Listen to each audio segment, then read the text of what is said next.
नमस्कार, आप देख रहे हैं अंगवाता न्यूज और मैं हूं आपके साथ अंकिता नेगी। एक नजर डालेंगे हिमाचल की सुर्खियों पर। लोक निर्माण विभाग के कार्यों में लाई जाएगी गुणवत्ता। विक्रमादित्य सिंह बोले, भ्रष्टाचार नहीं होगा बर्दाश्त। ठियोग मतियाना के IPH डिवीजन में जल संरक्षक पिछले 5 महीने से बिना वेतन के बुझा रहे लोगों की प्यास। 22 से 25 जनवरी तक भारी बारिश को लेकर अलर्ट जारी। प्रदेश में मौसम बदलेगा फिर से करवट। 16 करोड़ रुपए की लागत से बिजली महादेव सड़क का होगा चौड़ीकरण। सुंदर सिंह ठाकुर ने आज किया शुभारंभ। रेड क्रॉस सोसाइटी ने जवाली में लगाया मेडिकल कैंप। मुफ्त दवाइयां की गई वितरित।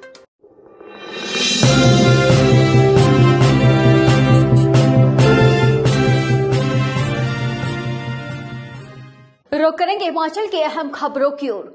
हिमाचल प्रदेश में लोक निर्माण विभाग के मंत्री विक्रमादित्य सिंह ने कहा कि अब PWD विभाग में भ्रष्टाचार को खत्म करने के लिए जीरो टॉलरेंस की नीति पर काम किया जाएगा। प्रदेश में 59 नेशनल हाईवे स्वीकृत हुए हैं, जिनमें अभी तक काम नहीं हुआ है। सभी सड़कों का निर्माण हो और इसके लिए नितिन गडकरी से बजट हेतु वह बातचीत करेंगे। गुणवत्ता हमारी जो डिपार्टमेंट की है, काम की है, चाहे वो सड़कों की काम हो रहे हैं, चाहे और हमारे डिपार्टमेंट के जो अलग अलग डिपार्टमेंट्स की कोई बिल्डिंग्स बन रही है, कोई और चीज हो रही है, उसमें भी क्वालिटी काम हो, उस पे हमारा बहुत ज्यादा बल आने वाले समय में रहेगा। क्योंकि एक ऐसा इशू था कि ऐसा बोलते हैं कि ये इसमें बहुत सा भ्रष्टाचार होता है या हुआ है या जो भी है, उसमें मैं पूर्व की बातों में नहीं जाना चाहता, मगर भविष्य में जीरो टॉलरेंस के ऊपर PWD डिपार्टमेंट काम करेगा, इसका मैं पूरा विश्वास दिलाता हूं। और हम प्रायोरिटी पे जो हमारे, जैसा मैंने कहा, अलग अलग हेड्स है। बिजली महादेव सड़क के चौड़ीकरण का कार्य अब पूरा होगा। मुख्य संसदीय सचिव सुंदर सिंह ठाकुर ने अपनी ही विधानसभा क्षेत्र में महादेव सड़क चौड़ीकरण के कार्य का आज शुभारंभ किया। आपको बता दें, 16 करोड़ रुपए की लागत से सड़क का चौड़ीकरण का कार्य पूरा होगा। यहाँ पे आज मुझे बहुत खुशी की अनुभूति हो रही है कि यहाँ पे जो हमारा रामशिवला बिजली महादेव मार्ग है, इसे चौड़ा करने का काम शुरू हो गया है।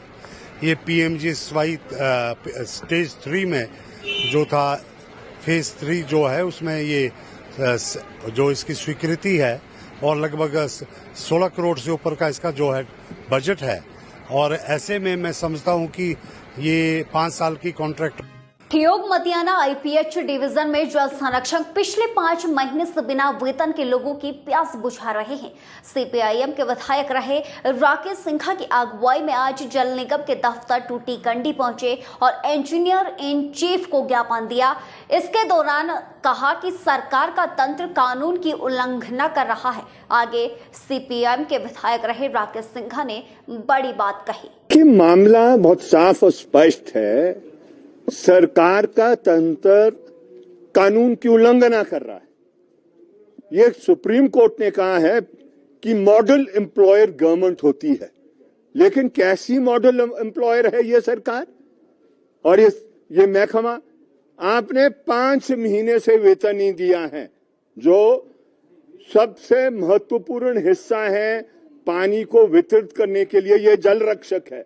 जिस जल रक्षक के आधार पर देहात के अंदर पीने का पानी घर घर और जल्द लौटेंगे एक छोटे से ब्रेक के बाद। उत्तर भारत का नंबर 1 कोचिंग संस्थान BRC इंस्टीट्यूट मारू नाहन जिला सिरमौर हिमाचल प्रदेश, जिसमें करवाई जाती है +1 +2 medical non medical JEE mains advance NEET NDA 9-10 foundation classes online offline coaching. 2021 के परिणाम में 12 स्टूडेंट्स नीट 8 JEE मेंस और 2 स्टूडेंट्स ने NDA की परीक्षा उत्तीर्ण कर देश के अच्छे मेडिकल और इंजीनियरिंग कॉलेजों में एडमिशन ली है। पढ़ाई का गुड एनवायरमेंट स्टूडेंट्स के लिए बनाकर प्रॉपर काउंसलिंग की जाती है। ऑनलाइन ऑफलाइन टेस्ट सीरीज विजय विशेषज्ञों के द्वारा रेगुलर स्टडी मटेरियल दिया जाता है। ब्रेक के बाद स्वागत है। सिरमौर में लगातार हो रही बर्फबारी से ऊपरी इलाकों में बाधित हुई परिवहन निगम के बस रूटों को अब बहाल कर दिया गया है। सिरमौर में 4 रूट बर्फबारी के चलते प्रभावित चल रहे थे, लेकिन अब इन्हें भी बहाल कर दिया गया है। परिवहन निगम ने लोगों से सहयोग की अपील की है। जैसे कि अभी आजकल जो है स्नोफॉल हो रहा था ऊपर हाई रिचेज में, तो हमारे कुछ एक रूट हैं जो ऊपर हरिपुर धार साइड ऑपरेट होते हैं। तो उसमें 4 रूट हमारे जो अभी हमारे इफेक्टिव हुए हैं ड्यूरिंग स्नोफॉल। उसमें 4 रूट है हमारे, तो 4 रूट में से अब तो चल पड़े हैं, अब रेस्टोर हो चुके हैं। बट उसमें ऐसा हुआ कि हमारे को डेली लगभग 10,000 रुपए का जो है लॉस हुआ है हमारे को HRTC को। उन 4 रूट से बंद होने से। और मेरी तो ये आपके माध्यम से मैं ये कहना चाहूंगा, हमारे जो कांगड़ा रेड क्रॉस सोसाइटी धर्मशाला के सौजन्य सचिवालय में मेडिकल कैंप का आयोजन किया गया। विशेषज्ञों की टीम के द्वारा लोगों का मुफ्त चेकअप और मुफ्त दवाइयां वितरित की गई। कैंप में पशुपालन मंत्री चंद्र कुमार ने बतौर अतिथि शिरकत की। सिरमौर में पंचायत अवार्ड हेतु एक बैठक आयोजित हुई। उपायुक्त सिरमौर रामकुमार गौतम ने बैठक की अध्यक्षता करते हुए कहा कि पंचायतों के चयन के लिए कमेटी का गठन किया है। पंचायत अवार्ड के लिए कवायद तेज हो गई है, मानदंड भी तय किए गए हैं। यही नहीं बल्कि 9 थीम इस अवार्ड के लिए तय हुई हैं।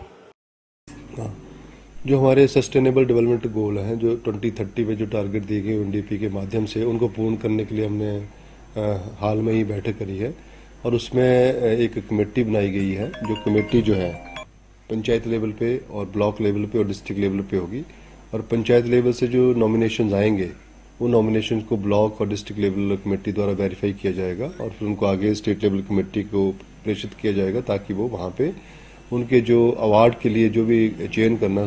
सिरमौर जिला में मौसम फिर से करवट बदलने वाला है। 19 जनवरी से ऊंचाई और मध्य क्षेत्रों में बारिश और बर्फबारी की संभावना है। 22 से 25 जनवरी तक मौसम खराब रहेगा। मौसम विभाग के निदेशक सुरेंद्र पाल ने कहा कि प्रदेश में आगामी 2 दिन मौसम साफ रहने वाला है, लेकिन 19 जनवरी से मौसम फिर से प्रदेश में करवट बदलेगा। अभी देखिए 2 दिन तो कोई ज्यादा परिवर्तन नहीं होगा, मौसम में ठीक रहेगा, मौसम साफ रहेगा। लेकिन उसके बाद 19-20 के आसपास पश्चिम विक्षोभ आ रहा है, तो उससे हल्की बर्फबारी और बारिश हो सकती है।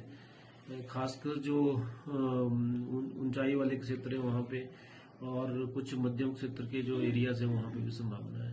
लेकिन उसके बाद एक और पश्चिम विक्षोभ अप्रोच कर रहा है 21 के आसपास, तो 21 के बाद फिर अगले 3 से 4 दिन फिर मौसम खराब। आज के लिए फिलहाल इतना ही। जल्द लौटेंगे बड़ी खबर के साथ।